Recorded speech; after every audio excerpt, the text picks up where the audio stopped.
दौडमध्ये दोन प्रकार आहेत. दौड म्हणजे स्वतः पळणे आणि दुसऱ्या प्रकारे घोडदौड, घोड्यावर बसून पळणे. आता हे दोन विषय आहेत, दौड आणि घोडदौड. शिवाजी महाराज किती वेगाने पळू शकतात याची टेस्टिंग करायची का?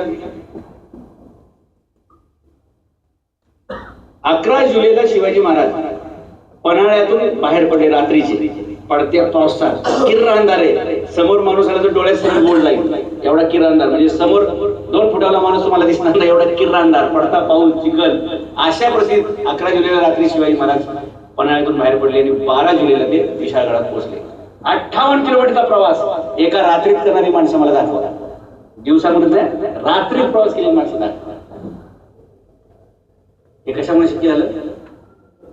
फिटनेस, दौड मारणे, वेगाने पळणे. रात्री शिवाजी महाराज निघाले, रात्रीभरचा प्रवास करून पडता पाऊस, चिखल, हे ते सगळं, म्हणजे फिटनेस कशा गेलं ना. आपण तर दिवसा ढवळ्यात घसरून पडतोय स्वतःच्याच घरात, जिथं राहतोय, बाथरूम मध्ये, हॉल मध्ये, किचन मध्ये, उंबरठ्यात, व्हरांड्यात, सगळं आपण घसरून पडतोय.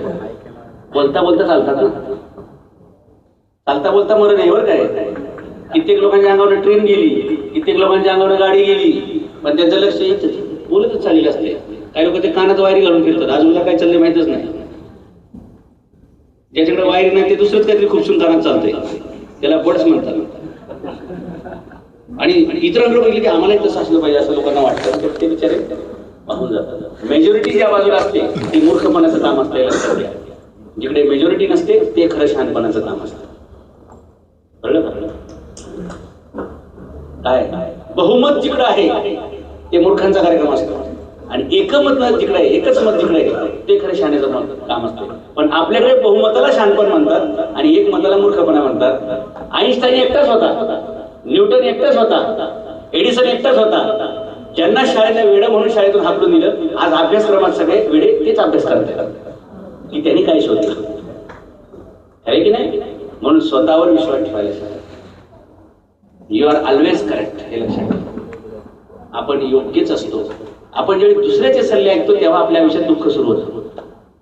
स्वतःच्या मनाला वाटतं दॅट इज परफेक्ट, कारण तुमची बॉडी, तुमची एनर्जी, तुमची कॅपॅसिटी, तुमची क्षमता, तुमचा खिसा, हे सगळं तुम्हाला नीट माहिती आहे. दुसरा काही सल्ला देऊन जाईल ना, भाऊ 2 BHK छान होईल बरं का, पण माझा पगार किती आहे, माझी गरज किती आहे, एकच बाई,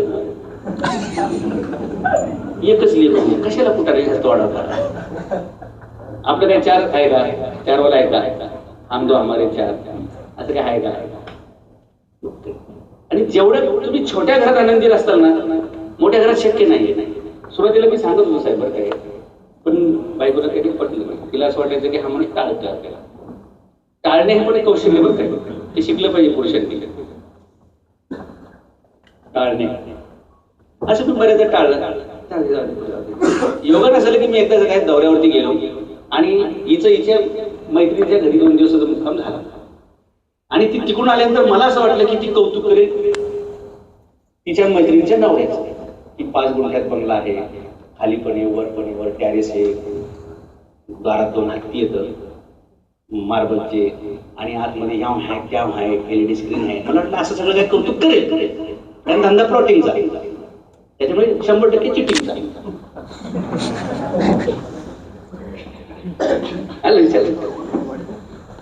आता पैसे आले, मला वाटलं कौतुक होईल की बघा केवढा मोठा बंगला म्हणला असं तसं वगैरे. 2 दिवसानंतर आल्यानंतर हे न बोलता ती एकच म्हणली, बरं झालं बाबा तुम्ही 2 BHK पुढं काही जायला तयार नाही. मैत्री माझी सांगत होती, बंगला तर बांधलाय ह्या बामट्याने, कुणी ह्या बाबाने बंगला तर बांधलाय, पण माझी रोज कंबर मोडायची वेळ हो, हे पुसता पुसता हो माझे 4 तास खाली पुसू का, वर पुसू का, खिडक्या पुसू का, दारं पुसू. हे तिचं दुःख जेवढी तिनं सांगितलं, आमच्या घरात त्याच्यावर परत चर्चा झाली नाही बंगल्याची आणि मोठ्या. हे असं काहीतरी वास्तव दिसल्यानंतर माणूस छान होतो, म्हणून आरसा दाखवतात. झोपडी सुद्धा लोक किती आनंदी असतात हे बघायला पाहिजे. कमी पगारात सुद्धा माणसं किती आनंदी असतात हे पण बघायला पाहिजे. खूप मोठा पगार आहे म्हणून ते आनंदी आहेत असं तुम्ही समजू नका. हिंजवडीला येऊन बघा, 12-12 तास असंच सगळे असते.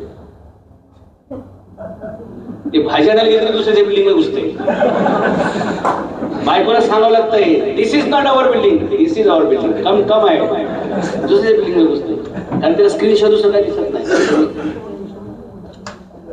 मोठा फ्लॅट घेतला असतो ते हप्ते भरायचे, त्याला टेन्शन असतं सारखं असं बघ.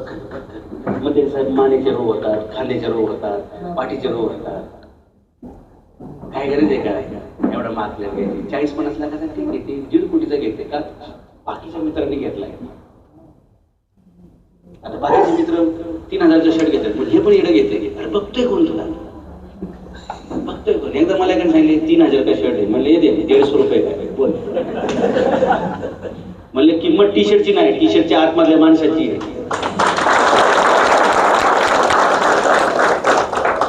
एकदा मला लॉकडाऊन मध्ये फेसबुकवर एक कमेंट आली. आता फेसबुकवर कुठं लाईव्ह करायला बाहेर जायचं नव्हतं ना, लॉकडाऊन असं सगळं.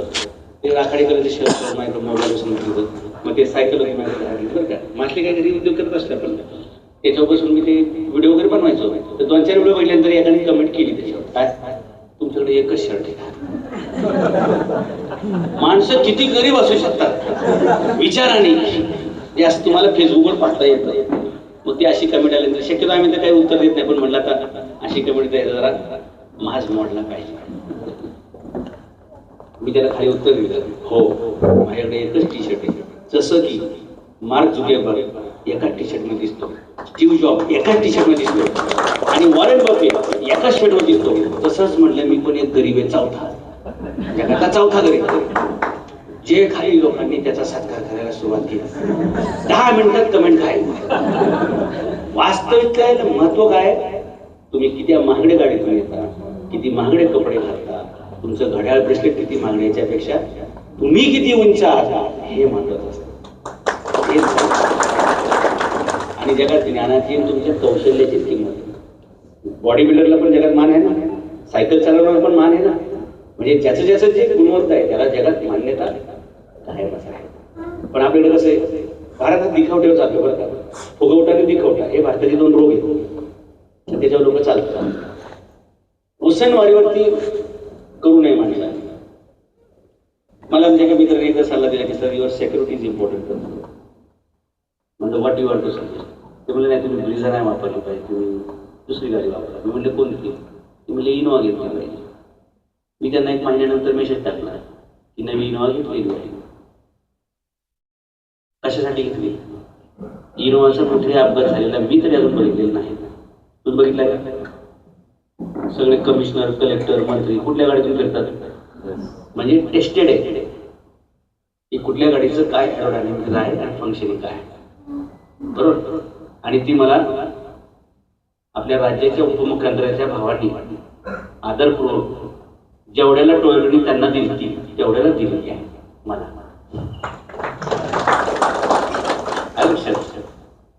ते भोसरीला त्यांचं ते शोरूम आहे. मी मुंबईत भेटलो त्यांना, मी विसरून गेलो की आपल्याला गाडी घ्यायची. त्यांच्या मॅनेजरचा फोन आला, अमित मित्रा बोल रहा हूं, म्हणजे बंगाली होता. तो बोला आप वो गाड़ी लेने के लिए आए हैं, और ऐसा बापू ने मुझे बताया. तो बोला मैं आऊंगा कभी वक्त मिला तो आऊंगा. त्यांनी मला एक प्रश्न विचारला की वैसे आप करते क्या है, तसं तुम्ही करता काय काम? म्हणलं का रे तू, आपको ऐसा क्यों लगता है? तो म्हणला मी 10 वर्ष झालं इथं काम करतो. माझ्या बॉसचा आतापर्यंत मला डायरेक्ट फक्त 2दाच फोन आलाय. एक त्यांच्या भाचीला गाडी पाहिजे होती तेव्हा, आणि एक तुम्हाला पाहिजे तेव्हा. आणि साहेब तेव्हा तर मी काय राजकारणात नव्हतो, साधा इतिहास करतो. आजही मी इतिहास करायचा. मी जरी एक सनईस्करी शासन पक्षाचा अध्यक्ष असलो तरी साहेब ते झालं घेऊन कुठेही फिरत नाही. आणि त्या स्टेजचा गैरवापर करून मग त्याच्यात आपले ध्येय धोरण याच्यावर मी कधीच बोलणार नव्हतो. एखाद्याचं मनापासून आपले प्रेम असेल तर त्याला कुठल्याही अवलंबनाची गरज नाही, हे मला पटतं. म्हणून मी सिंपलपणे करतो. तुम्ही मला पांढऱ्या कपड्यात कधीच बघणार नाही, कारण पांढऱ्या कपड्याची विश्वसनीयता संपली आहे, शून्यावर आली आहे. त्याच्यामुळे मी काय ते पांढऱ्या कपड्यात, पांढरे कपडे माणसाला एकदाच कामाला येतात भारतात. तुम्हाला सगळ्यांना कळतं आज आपल्या लोकशाहीची ती अवस्था आहे.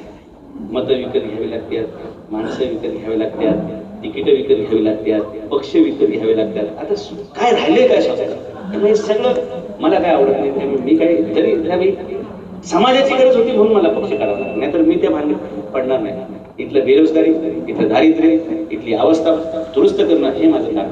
परवा साहेब मी अँटी करप्शनचे जे काम असतंय, पोलिसांचं काम असतंय, 3 लाख रुपयाची लाच पकडली, गाडी सकट माणसासकट तो पळून गेला. बरं ते पोलिसांना मी बोलवलं, 3 तास पोलीस येत नव्हते. म्हणजे भ्रष्टाचाराचं केवढं मोठं समर्थन असेल, पोलीस येत नव्हते.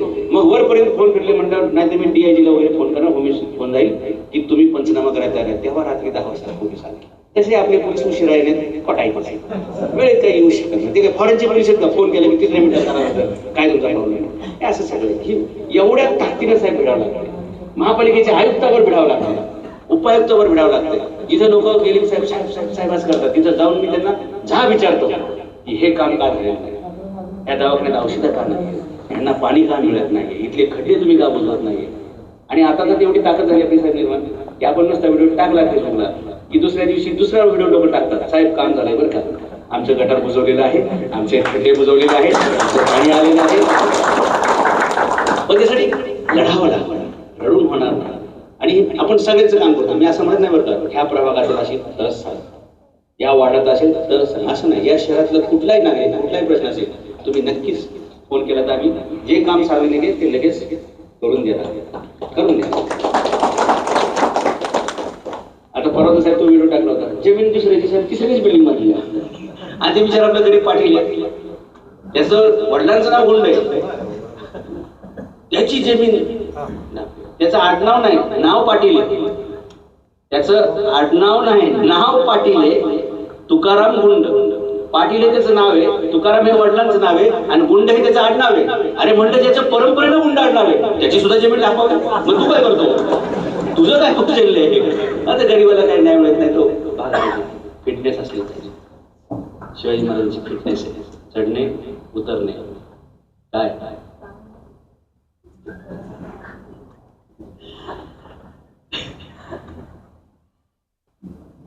दौड हा एक शब्द चालला होता, दौड आणि घोडदौड. शिवाजी महाराज एका रात्री 58 किलोमीटरचा प्रवास करून पन्हाळा ते विशाळगड पोहोचतात. शिवाजी महाराज आग्र्याला 17 ऑगस्ट ते 24 सप्टेंबर राजगडला पोहोचतात. घोडदौड, घोड्यावरून हा सगळा प्रवास आहे. काही ठिकाणी शिवाजी महाराजांनी चालत पळत सुद्धा प्रवास केला असेल, कारण यमुनेला ज्यावेळी पूर आलेला आहे, झेलमला पूर आला आहे, त्यावेळी त्यात घोडी घालली, हे काही एवढं शानपणाचं नसेल. त्यावेळी नक्कीच शिवाजी महाराजांनी रस्त्यांचा वापर करून किंवा ओळख्यांचा वापर करून किंवा वरून उडी मारायची, पोहत पोहत तिरकं पुढे निघायचं, असे सगळे प्रयोग करत करत शिवाजी महाराज सही सलामत राजगडला पोहोचले. फिटनेस आहे. एक छोटासा किस्सा सांगतो आणि आपण थांबूया. जसं चढणे उतरणे, पळणे, धावणे, घोडदौड हे सगळे विषय. उडी मारणे हा पण एक फिटनेसचा शिवाजी महाराज विषय. बऱ्याचदा बघा, उडी ज्याला मारता आली नाही ते मेलेले आहे, उडी मारता आली नाही ते मेलेले. म्हणून महाराष्ट्रामध्ये उडी मारण्याची कला ज्याला कळली ते राजकारणात जिवंत आहे. कळलं का? तुमकडं उडी इकडून तिकडं, सकाळी ह्या पक्षाचा बिल्ला घेऊन ठेवला, संध्याकाळी इकडून तिकीट आणले. नाही राहतो ऑफिस चेंज, पक्ष चेंज, माणसं चेंज, विचार चेंज, नागरिकांचं भविष्य चेंज. उडी मारणे.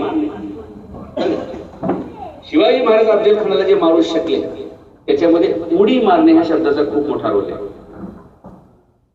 जर ही कौशल्य नसतं तर कदाचित शिवाजी महाराज आपल्याला पाहायला मिळाले नसते. त्या युद्धानंतर अफजल खानाच्या भेटीसाठी असा मोठा स्टेज बनवला होता, 40x20. त्याच्यानंतर परत 10x11 आणि त्याच्यावरती 2 पुढच्या ठरल्या होत्या. एवढं 3 लेअर मध्ये कशासाठी केलं की ज्यावेळी आमचं हे सगळं काही संघर्ष होईल, अफजल खान असा एक 250-300 किलोचा असतो, पण शिवाजी महाराज 5.5 आणि वजन फक्त 70 kg. आता एवढा मोठा पैलवान हा शिवाजी महाराज एवढेसे, स्वाभाविकपणे काय होईल बरं तिथे? जिंकेल कोण? ज्याची उंची जास्त आहे, ज्याची क्षमता जास्त आहे, ज्याचा खेळा मोठा आहे, ज्याचा आवाका मोठा आहे, तो शिवाजी महाराज बगलेत दाबून मारेल. हे शिवाजी महाराज कळतंय ना. आपलं दुर्दैव आहे की आपल्याला कोण बगलेत घेऊन मारेल हे कळत नाही, आणि म्हणून आपण बगलेतच आहोत. आपला शत्रू आपल्याला ओळखता येत नाही, हे आपला प्रॉब्लेम आहे. आणि मित्रही ओळखता येत नाही, हा दुसरा प्रॉब्लेम आहे. आणि तिसरा प्रॉब्लेम तर आहे की आपण मित्राला शत्रू समजतो आणि शत्रूला आपण मित्र समजतो. आपला मेहना हा आपला खरा मित्र आहे.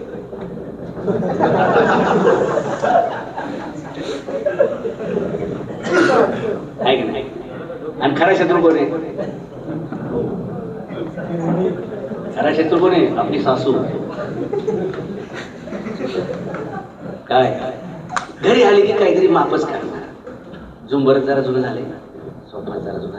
बाई लईच वाटत असेल लेकीचं वाईट तर घेऊन ये ना नेहमी. सल्ला कशाला दिली तुला पण थांबवला. लेख दिली तर आता स्वप्न पण देखील हे म्हणते लई चांगला सल्ला करायचा. मला फोन करू नका, तुमचं तुम्ही निपटा. काय सासरवाडीत गेलं की पहिले बायकोच कौतुक करायचं. तुमची मुलगी होती पण माझा संसार झाला बरं का. सासू पळू पळून तुम्हाला जेवण बनवत बघा. हे करतात ते करतात आणि तुम्ही तिचा तक्रार करता.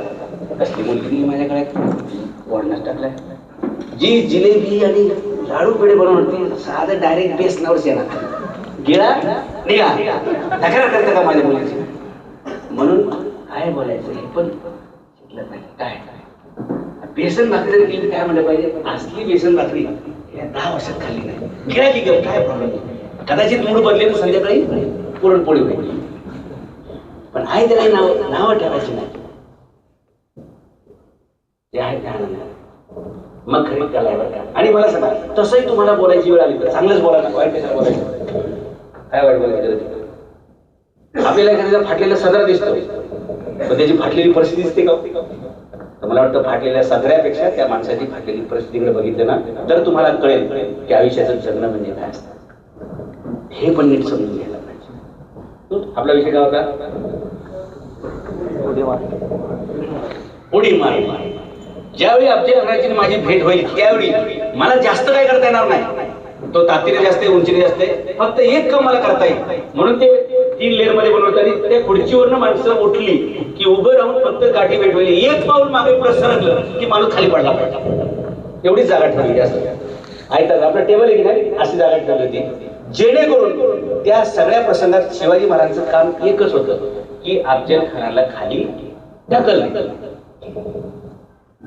आता मला सांगा एखादा ज्यावेळी अवजड वाहन खड्ड्यातून पडतं काय होतं?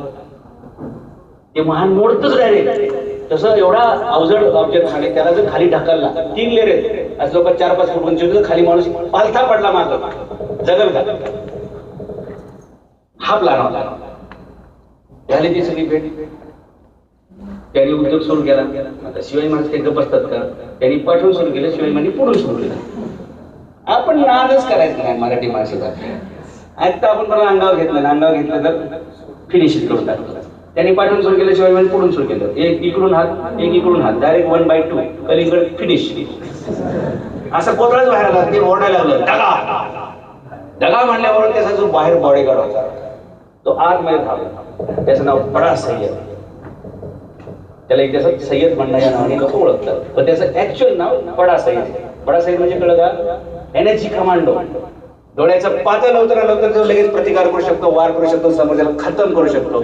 असा माणूस लगेच तंबूच्या गेट मधून धावत आतमध्ये. दगा शब्द ऐकल्याबरोबर तो जागा झाला आतमध्ये आला. पण हा ज्यावेळी आतमध्ये येईल त्यावेळी तो जो पळत येईल हे 3 लेअरचं 4.5 फुटाचे उंच स्टेज असल्यामुळे पहिले त्याला काय करावं लागेल?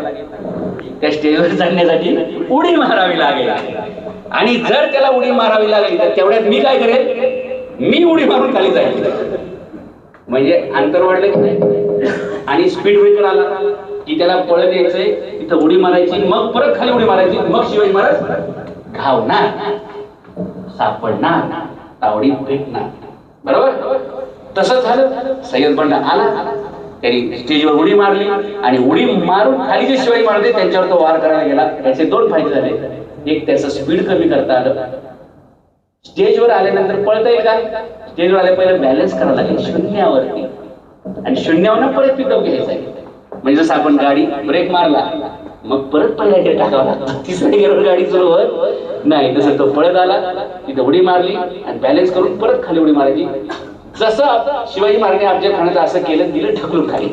तर तुझं तू बघा, माझं तर काम झालेलं नाही. महाराजांनी त्याला ढकललं, शिवाजी महाराजांनी खाली उडी मारली. बघा अंतर खूप कमी आहे. शामियाना केवढंच आहे. ते गेट मधून आतमध्ये आले, त्या तंबूतून आतमध्ये आले. शिवाजी महाराजांकडे खाली उडी मारली, ह्यानी स्टेजवर उडी मारली, खाली शिवाजी महाराजांनी उडी मारली, ह्यानी स्टेजवर उडी मारली, डायरेक्ट महाराजांवरती वार आहे. आणि महाराजांना आवाज आला की स्टेजवर काहीतरी कोणतरी आलंय. महाराज पाठीवर बघतायत, मेलच आपण ठार. कारण त्याचा पट्ट्याचा जो वार आहे तो स्ट्रेट खाली येत होता की जो शिवाजी महाराजांच्या अंगावरच खाली जाणार होता. पण ते जे स्टेज बनवलं होतं ते याच्यासाठीच होतं. इकडून शिवाजी महाराजांचा दुसरा बॉडीगार्ड धावत आला आणि त्याने तिकडून जी उडी मारली, लक्षात घ्या, याने उडी मारली ती स्टेजवर, म्हणजे हवेत कोण आहे? सय्यद बंडा आहे. आणि जमिनीवर कोण आहे? जीवा महाला. आणि मध्ये कोण आहे? याला म्हणतात प्रोटेक्शन लेअर तयार करणं. म्हणून जीवा महालाला सय्यद बंडाचा हात हवेत कापता आला. जर ते जमिनी वाचतं तर शक्य झालं नसतं. शिवाजी महाराजांचा जीव वाचला फक्त एका शब्दामुळे, उडी मारणे. उडी म्हणून ज्याला जीव वाचवायचा आहे ते उडी मारायला शिकलं पाहिजे. बऱ्याचशा लोकांनी उड्या मारल्या, आपले जीव वाचवले. मग ते रेल्वे रूळ असेल, प्लॅटफॉर्म असेल, एसटी स्टँड असेल, कुठे खड्डा असेल वगैरे वगैरे, उडी मारणे. मारणार का उड्या? लक्ष ठेवा, नीट उडी मारा, योग्य ठिकाणी उडी मारा, योग्य वेळी मारा आणि योग्य उंचीची उडी मारा, तर यश होत आहे. शिवाजी महाराज त्या हैदराबादला गेले. जेवणाचं किती असतं? ज्याला ज्याला जेवायचं नाही हात वर करा. त्यात प्रश्न असा विचारायचा टिपिकल, ज्याला ज्याला ऐकायचं नाही हात वर करा. हात खाली ठेवून काय करणार? जेवायलाच मिळणार नाही, मीच लांब विलास विला. प्रश्नाचा ट्रिक विचारायचा की त्याला होच उत्तर देतात. म्हणजे जर तुमच्या बायकोने मला प्रश्न विचारला, तुमचं माझ्यावर अजूनही प्रेम आहे का, काय उत्तर देतात?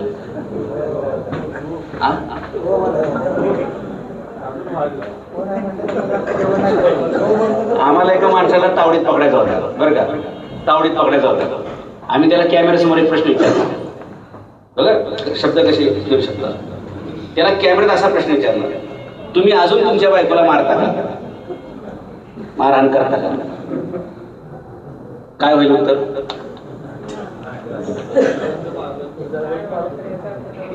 वाक्य नाही ऐकलं का तुम्ही? तुम्ही अजूनही तुमच्या बायकोला मारहाण करता का? नाही म्हणावं तर करत होता, हो म्हणावं तर अजून करतो. प्रश्न असे ट्रिकी असते. शिवाजी महाराज राज्याभिषेक झाला आणि दक्षिण विजय मोहिमेला बाहेर पडले. हैदराबादला गेले. 40,000 मावळे शिवाजी महाराजांसोबत होते. फौजेत फक्त घोडे आणि पायदळ, हत्ती एकही नव्हता. ते बघून कुतुबशाह असं वाटलं, जरा गरीब माणूस, एकही हत्ती नाही. कारण राजाचं लक्षण म्हणजे हत्तीवर प्रवास करणं असते, जसं मर्सिडीज गाडी. तर म्हणे आपल्या फौज में एक भी हत्ती नाही. आता महाराजांनी कसं सांगावं की माझ्या गरीबी आहे, मला हत्ती परवडत नाही. जो माणूस 32 मनाच्या सिंहासनावर बसलेला आहे, सोन्याच्या, म्हणजे ज्यांचं सिंहासनच 10,000 कोटीचं आहे, त्यांना एक 40-50 लाखाची मर्सिडीज काय महाग आहे? 10,000 कोटी कुठं आणि 40 लाखाची मर्सिडीज कुठं? तर शिवाजी महाराज म्हणजे नाही, हाती हल्ली परवडते नाही. परवडते नाही म्हणजे ह्याला वाटलं पैशाने परवडत नाही. महाराज म्हणले आम्हाला युद्धाच्या गणितात परवडत नाही, कारण हत्तीचं स्पीड कमी असते वगैरे वगैरे. तर ते काउंटर चालतं काय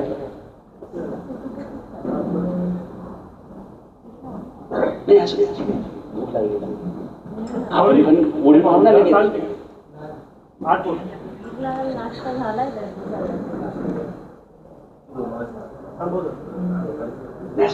ते गेले. आता आता आपण दरवाजा बंद करून ते बाहेरचे बाहेर, आतल्या आत राहतो. कुठं ना नको परत ताटावर उठवायचं नसते. काहींचं ताट आणि काहींची मान काठ, आपण त्यातले आहोत. ठीक आहे, थोडक्यात घेऊ आपण आणि संपूर्ण. हत्ती शिवाजी महाराज परवडत नाही, याला वाटलं पैसे नाही. महाराजांना म्हणायचं होतं आमच्या युद्धाचं जे गनिमी गावाचं जे गणित आहे, स्पीड, वेगाने जायचं, मारामारी करायची, वेगाने परत जायला पाहिजे, ह्या स्पीडमध्ये हत्ती बसत नाही, असं शिवाजी महाराज म्हणायचं होतं. तर तुम्हाला असं एक आहे. आणि महाराज म्हणले आता शाण्या माणसाने बोलताना तारतम्य असते ना, शिवाजी महाराज तसंच केलं. ते वाक्य बोलायचं शिवाजी महाराज काय म्हणते का, तसे काय आम्हाला हत्तीची गरज पडत नाही, कारण आमच्या प्रत्येक मावळाच हत्ती आहे. आता आलं त्याला टेन्शन की 40,000 लोक सोबत येतो म्हणजे 40,000 हत्ती, याच्याकडे 3,000 हत्ती. गणित बदललं नाही का वाक्यात? याला वाटलं माझ्याकडे 3,000 हत्ती म्हणजे मी श्रीमंत माणूस आहे. पण आता शिवाजी महाराज म्हणतात की माझा प्रत्येक मावळा हत्ती आहे, आणि हत्ती सोबत आले 40,000 म्हणजे 40,000 हत्ती. आता आपण घ्यायचं लक्ष. तो म्हणला सच मी. महाराज म्हणले तुला संशय असेल तर सिद्ध करून दाखवेल. ओपन चॅलेंज, सिद्ध करून दाखवेल. तुम्हाला तुमचा प्रत्येक मावळा हत्तीचा हत्तीचा आहे, थोडीचा आहे? महाराज म्हणजे यश बेशक. तो म्हणला परीक्षा घेता येईल बेशक. मग तो म्हणला ठीक आहे घेऊया आपण. मग दुसऱ्या दिवशी स्टेडियम भरवलं बरं का. मग स्टेडियमवरती कार्यक्रम तेव्हापासून आहे ऑलिम्पिक सारखे. त्यांनी सगळा दरबार भरवला, ते सगळे पब्लिक गोळा केले. हैदराबादमध्ये माणसं ही आपली 40,000 माणसं. एक मधोन्मत्त हत्ती बोलवला, दारू बिरू पाजलेला, आणि समोर एक मावळा. 40,000 पैकी कुणी पण लढणार आहे, तो हत्ती मारून दाखवायचा. दोघं सिंहासनावर बसलेत. त्या कुतुबशाही नजर टाकली, कोणाला निवडावं. 40,000 पैकी कोणी? शिवाजी म्हणतात माझा प्रत्येक माणूस हत्तीच्या ताकदीचा आहे, तुम्ही कोणाला सांगा. त्यांनी नजर इकडे तिकडे फिरवली, लांब पर्यंत माणसं दिसली. हळूच नजर अशी महाराजांच्या बाजूला गेली, तर महाराजांच्या मागे एक माणूस उभा होता, आणि तो त्या सगळ्या मावळ्यांपेक्षा थोडासा लुकडा दिसत होता. तर त्याला वाटलं जरा ह्याला टाळले. मग तो म्हणला ये लढेगा. महाराज म्हणले यही नाही कोई भी लढेगा, यही नाही कोई भी लढेगा. त्याला वाटलं मग याला टाळताय की ह्याला नको, दुसरं कोणातरी सांगा. तर तो लढूनच बसला, यही लढेगा. महाराज म्हणले यही लढेगा कोई बात. आणि मग त्याला म्हणले या पुढे. त्यांनी महाराजांना मुजरा केला. महाराज म्हणले बघ आज स्वराज्याची दौलतीची आबरू तुमच्या हातामध्ये आहे, नियतीने तुम्हाला संधी दिलेली आहे.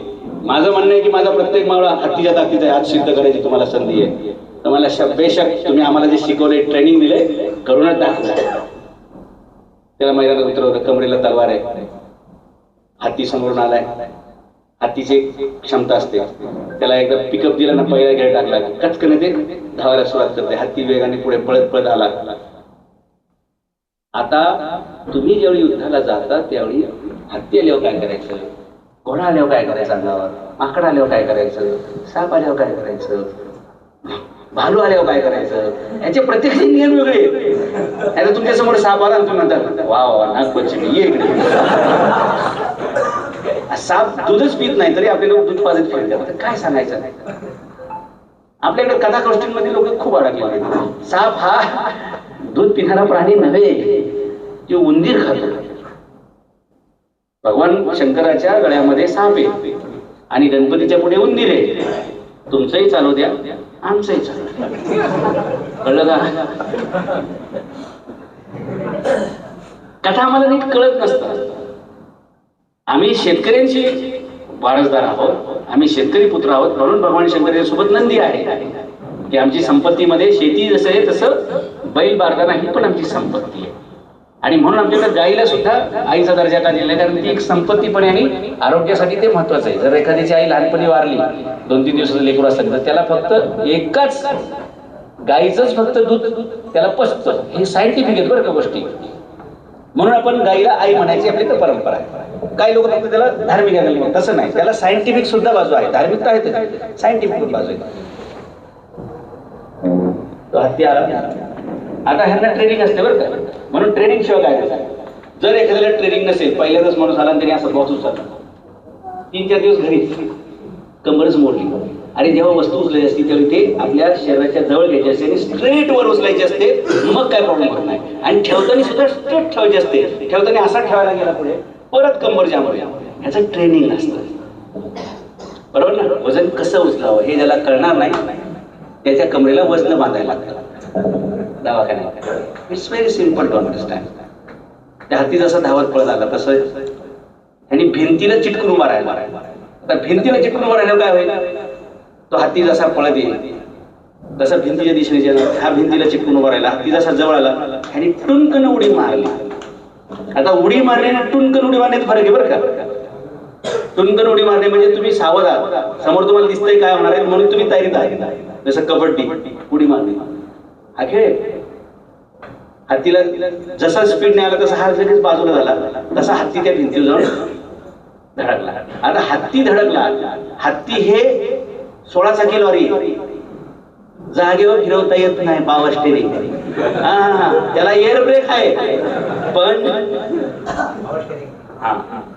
फिरवता येत नाही जागेवर. हत्ती जसा धडकला ह्यानी ती उडी मारली, हे झालं बाजूला.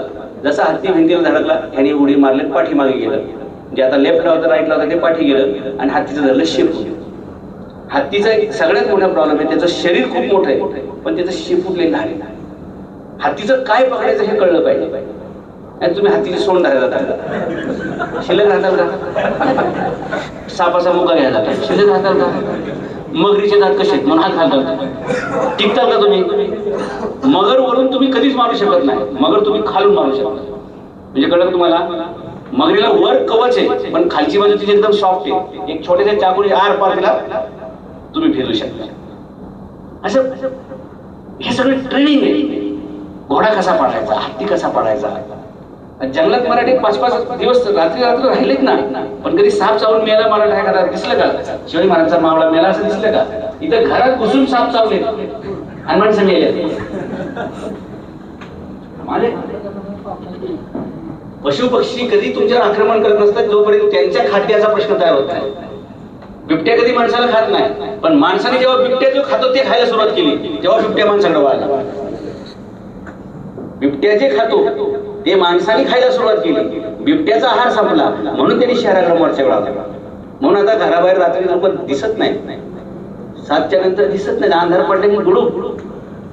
तुम्ही जुन्नर साईडला जाऊन बघा, मंतर साईडला होई नाही दिखेगा, सिर्फ बिबट्या दिखेगा. होई नाही दिखेगा, बिबट्या दिखेगा. आणि परिस्थिती अशी आहे की वाघ नावाची माणसं, वाघमारे नावाची माणसं, लांडगे नावाची माणसं, कोल्हे नावाची माणसं, तरस नावाची माणसं, यांचा दरारा संपला. फक्त एकाच पठ्ठ्याचा दरारा आहे, बिबट्या आला घरी बसायला. आमच्या दुर्गाटेकला बिबट्याची एकदम बातमी आली. आठवडाभर तिकडे कोण फिरकलेच नाही, जसं काही ह्यालाच खाण्यासाठी आला. काय लोक घाबरतात. बिबट्याचं खाद्य तुम्ही नाही, त्याचं खाद्य कुत्रे आहेत, मांजर आहेत, कोंबड्या आहेत, शेळी आहेत, ससे आहेत. तुम्ही शिल्लकच काय ठेवायला झालाय, सगळं तुम्हीच ठासताय. जंगलातले ससे संपले, ढेकरं संपल्यात, हरणं संपल्यात. आता कोंबड्या तुम्ही फस्त करत चाललाय. त्यांनी खायचं काय विचाराने? मग तो विचार करतोय उपासमार होण्यापेक्षा ज्याने माझ्यावर अन्याय केलाय त्याचं जरा नरड करतो. मग त्यात थोडेसे गडबडी होत आहे. हत्तीचं शेपूट धरलं तसं. हत्तीचं शेपूट धरल्यानंतर हत्तीचा दुसरा प्रॉब्लेम असा आहे की हत्तीला जागेवर युटर्न मारता येत नाही. आणि हत्तीचं शेपूट एवढं छोटं आहे की त्याला शेपूट हलवण्यात यायला असं फेकून देता येत. तिसरा प्रॉब्लेम असा आहे की हत्तीला लाथ मारता येत नाही. पाठच्या पाया, त्याच्या पायाची रचना अशी आहे त्याला लाथ मारता येणार नाही. पट्ट्याने उडी मारली, माघारण शेपूट धरलं. हत्ती फक्त मागे बघायला बघतोय, कुणी धरलंय शेपूट, कुणी धरलंय शेपूट.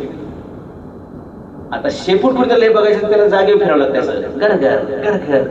पण हा काय पठ्ठ्या शेपूट सोडत नाही. शेपूट न सोडण्याचं कारण काय? त्याला लाथच मारता येत नाही. नुकसान काय? Enjoy enjoy. फक्त शेपूट धरून ठेवायचं. हे आपला हत्ती प्रयोग करताय फिरतय. 5-10 मिनिटं हा खेळ चालला. हत्तीला लक्षात आलं की हा काय शेपूट सोडत नाही, हा काय आपल्याला दिसत नाही, म्हणजे हा काय आपल्याला गावत नाही. त्यामुळे आपण गप्प बसा. हत्ती थांबला. हत्तीची एक अडचण अशी आहे की जेव्हा तो असे बरेचसे एक्सरसाइज करतो, दमल्यानंतर खाली बसताना त्याची एक सवय, खाली बसताना तो सोंड करतो आणि मग खाली बसतो. आणि हे मावळ्यांना ट्रेनिंग होते की हत्ती खाली बसताना सोंडवर करतो, तोंड नाही, सोंडवर करतो. माणूसच फक्त तोंडवर.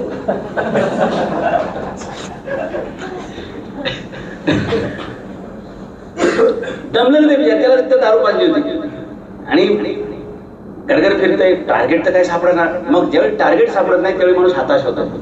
लक्षात घ्या. बऱ्याच तर मेहनत करून ज्यावेळी टार्गेट अचीव होत नाही माणूस हताश होत. तसं तो हत्ती हताश झाला.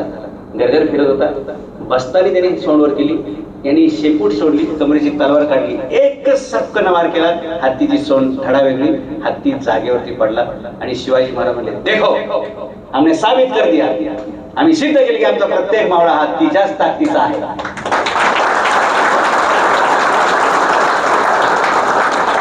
हे ट्रेनिंग आहे. ट्रेनिंग मिळवलं. त्या कुतुबशाच्या मनात विचार, अरे रे ती कार्यक्रम व्हायच्या की आज एका माझ्या हट्टापायी एका मावळ्याचा जीव जाणार आहे. कारण हत्तीवर लढायचं ना, असं कार्यक्रमाच्या अगोदर त्याच्या डोक्यात विचार. आता कार्यक्रम संपन्न झाल्यावर शिवाजी महाराजांच्या डोक्यात विचार की या माणसाच्या बाल हट्टामुळे एक धिप्पड हत्तीचा बळी गेला. बघा चित्र कसं बरं. उडी मारणे ह्या कौशल्यामुळे एवढं सगळं झालेलं आहे. तसं आपण आपल्या आयुष्यामध्ये उडी मारायला शिका. आता उडी जी इथून मारायची ती डायरेक्ट आहे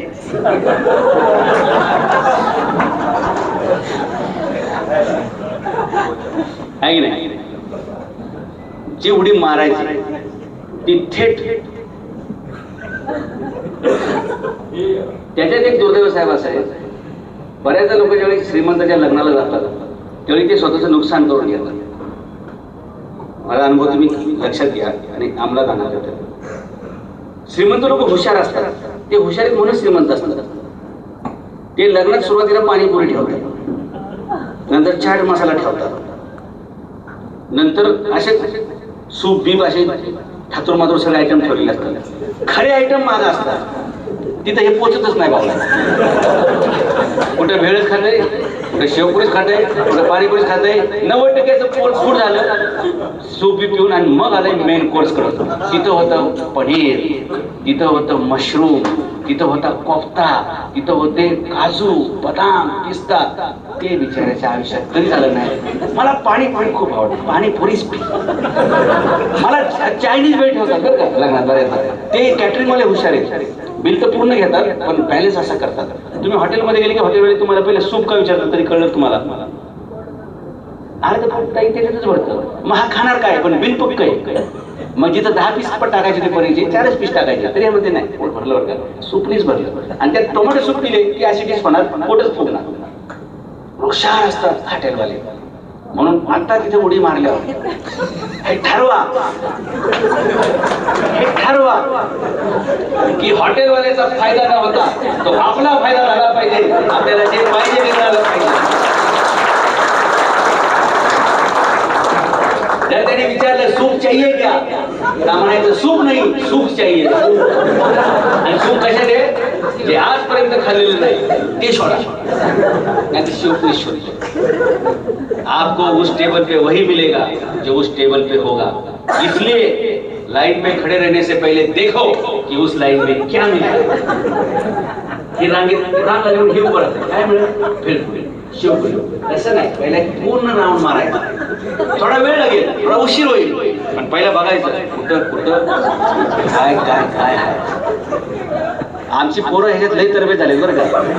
आमचा पोरगा तर लय एक्सपर्ट झाले. ते असं असतं गरुडाच्या नदीसारखं पहिलं ओव्हरव्ह्यू टाकते सगळं, फिरून येते सगळं, आणि मग आईला सांगते तिकडे आहे ना पनीर आहे, तिकडं कोफ्ता आहे. मग ते लगेच कोपऱ्यात जातात आणि होत आहे कुठे गेले ते शेलका आयटम जो असतो ना साहेब तिथं ही पोचते बराबर आहे.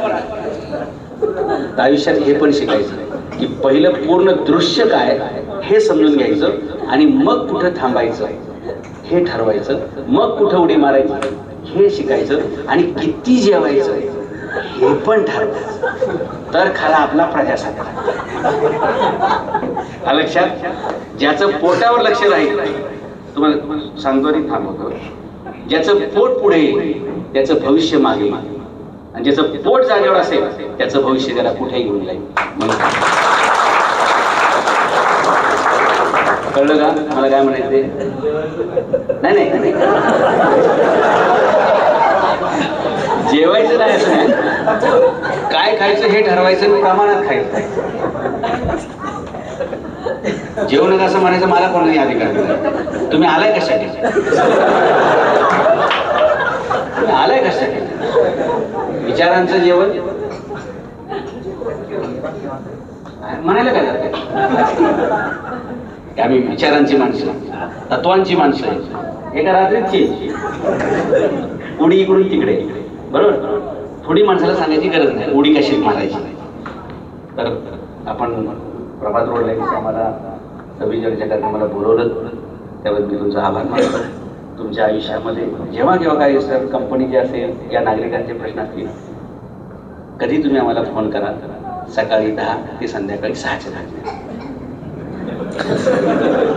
नाही तर तुम्हाला अशी अपेक्षा होती की आता हा माणूस एका राजकीय पक्षाचा अध्यक्ष आहे, हे म्हणते की 24 तास कधी फोन करा. मी काय तुमच्या बापाचा नोकर नाही, हे लक्षात घ्या. मी एक एज्युकेटेड माणूस आहे आणि मला तसलं काही राजकारण करायची अजिबात इच्छा नाही. खोट्या थापा आणणं हे माझं काम नाही. 10 ते 6 ही ऑफिसची वेळ आहे. समजा तुम्ही माझ्याकडे काही काम घेऊन आले, पण कलेक्टर ऑफिस बंद झालंय, SP ऑफिस बंद झालंय, किंवा त्या ऑफिसमध्ये कोणच नाही, मी तुम्हाला कशी मदत करू शकेल? हा, रात्रीची मदत तुम्हाला फक्त एका ठिकाणी मी करू शकतो की एमर्जन्सी आणि अपघाताचा विषय आहे, दवाखान्याचा विषय आहे, ते 24 आवर्स चालणारी सेवा. तिथं आपण लगेच डीनला फोन करू शकतो, मुख्य वैद्यकीय अधिकाऱ्याला फोन करू शकतो. पण बाकीचे जे काय आहे ते तुम्ही 10 ते 7, काय लोक सगळे 6च फोन करतात. साहेब मला भावाने मारले, मी काय करावं? मी काय करावं साहेब, बायको ऐकत नाही, मी काय करावं, माझ्या वडिलांनी घराबाहेर काढलंय, मी काय करावं सांगा बरं. त्याला सांगतो मीच घराबाहेर निघतो, आता काय करावं. म्हणून माझा फोन काय मी सायलेंटला ठेवतो की बाबा बरेचसे 90% फोन येणार साहेब मिस कॉलला पडले ना तर ते परत फोन करत नाहीत आणि आपली सुटका होत. मिस कॉल घरात येतं तो लक्षात ठेवायचं. बरेच ते मिस कॉल टाकायचं, करायचे नाही, इकडून फक्त बोलणं चालू आहे, कळलं का. नाही तर सगळेच कॉल घेतात,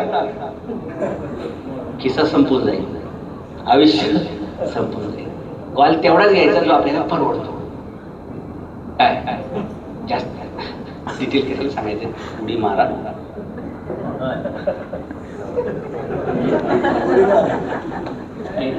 साहेब आपण बोलवलं, तुम्ही संपर्कात होता आणि तुम्हाला वेळ देण्याचं एक महत्वाचं कारण साहेब की आता मी राजकीय पक्षाध्यक्ष झाल्यामुळे असे काही भाषणांना जावं असे काही आयुष्यात शिल्लक राहिलेलं मला वाटत नाही.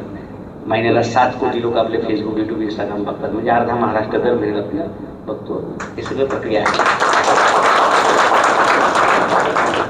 पण प्रभात रोड लाईन्सला मी वेळ देण्याची 2 कारणं. एक, त्यांनी एकदा माझ्याकडून पुस्तकं घेतली की प्रभात रोड लाईन्सनं शिवाजी महाराजांचं मॅनेजमेंटचं पुस्तक आमच्या कर्मचाऱ्यांना, सहकाऱ्यांना मिळावं आणि त्यांच्या आयुष्यात प्रगती व्हावी ह्या भावनेनं जे पुस्तक दिलं त्याचा परिणाम म्हणून मी तुमच्याशी. आणि दुसरं कारण, तुम्ही जे पुस्तक अभ्यासक्रमात लावलं की यांना तुम्ही वाचून जे दाखवताय, म्हणजे असे खूप कमी मालक आहेत बरं का की जे आपल्या कर्मचाऱ्यांची प्रगती व्हावी याच्यासाठी त्यांचं बौद्धिक विकासासाठी काम करा. आयुष्यातली सगळ्यात मोठी संपत्ती की आपल्या साहेबांनी त्यांचे अनुभव आपल्याला शेअर करावे, हे समजून घेतलं. आणि म्हणून तुमची जी तळमळ आहे साहेब त्याचा परिणाम म्हणून सव्वीजांनी मी तुमच्याकडे. नाही तर आता आम्हाला सांग एक कॉल केला की लाख रुपये मिळतात, नुसता फोन केला ना की याचं काम करा, सही झाली की ते सांगितले पैसेच घेऊन येते, पेढेच घेऊन येते. लाख रुपयाची, लाखो रुपयाची कामं साहेब आता एका फोनवर होत आहेत, जे पूर्वी आम्हाला अर्ज करायला लागायचं. म्हणजे तुम्ही आले फक्त प्रॉब्लेम सांगितलं की साहेब हे असं आहे, नुसता फोन केला आणि मी फक्त तुम्हाला एवढंच विचारतो कोणाला फोन लावायचा तेवढं सांगा, त्याचा नंबर काय मला सांगा. तो नंबर आला की ट्रू कॉलरला त्याला लगेच दिसतं बरं का, नामदेवराव जाधव राष्ट्रीय पक्षप्रमुख सनई छत्रपती शासन म्हणलं की यस सर लगेच काम करून देते कुणी असो. आणि ज्यांनी काम करून दिलं नाही साहेब त्यांना मी कॅमेऱ्यात घेतलेले, त्यांच्या बायका पोरांनी, सासू सासऱ्यांनी सांगितले की असा मूर्खपणा परत करू नको, कोणाला तर काम करून देतात, नाही तर सुट्टीच नाही. आणि कॅमेऱ्यात घेतल्यावर काय फायदा होतो माहिती का, त्याची बायको त्याला घरात त्रास देते. ही असली कामं करतात का ऑफिसमध्ये, या पोरांना शाळेत बाकीची पोरं विचारतात तुझे पप्पा असले भ्रष्टाचारी करे, त्याचे गावचे मित्र त्याला विचारतात अरे तू तर गावातले चांगलं चांगलं सांगत होता, तू तर करप्ट आहेस. म्हणजे आहे नाही की त्याची सगळी ठेवून टाकल्यानंतर आहे ना तो स्वच्छपणे समोर येतो, साहेब तुम्ही सांगताल ते कर काम नाही. कॅमेऱ्यासारखी दहशत कोणाचीच नाही. आणि हे मला माझ्या एका IPS मित्रांनी सांगितलं.